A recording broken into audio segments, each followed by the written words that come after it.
LJTV. Unbelievable!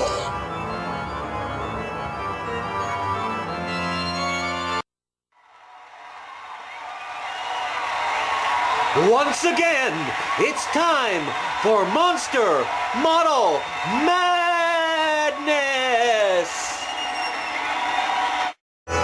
In 1963, it was in the Marvel Comics title, Tales of Suspense, where the mighty Iron Man made his first appearance. The character of Iron Man was created by Stan Lee, Larry Lieber, Don Heck, and Jack Kirby.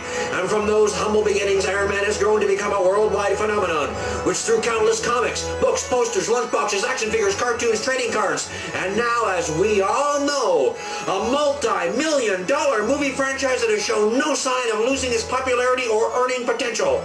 Millions of people, young and old, are being turned on to the exploits of our crime-stopping man of iron. It's crazy when you think about how the comic industry has changed so fast in so little time. When I was young, comics were something that a lot of parents did not even want their kids reading. Some of my friends even had to hide their Superman comics and Mad magazine from their disapproving parents.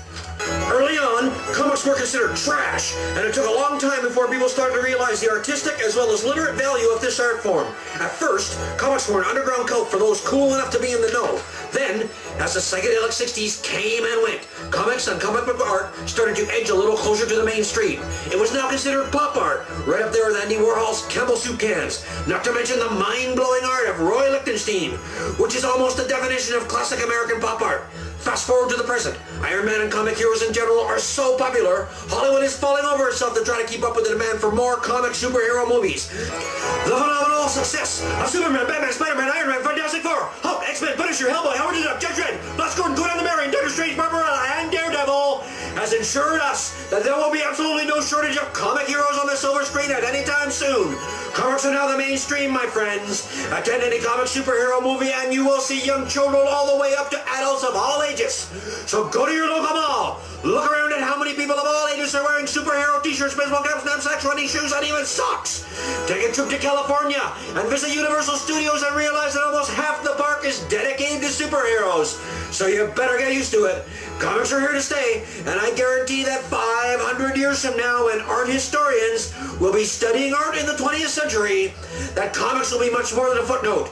And as any resident worth his weight in Durham's water potty knows that there's no shortage of very, very cool superhero garage kits and busts out there to satisfy even the most esoteric of tastes. The kit we are looking at today shows Iron Man standing over a just-defeated foe, Ultron.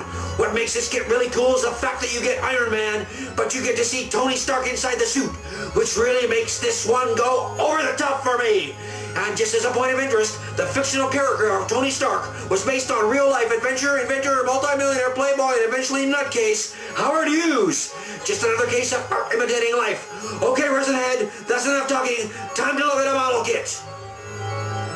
Let's go!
The show you just watched was a Crow Diddley production.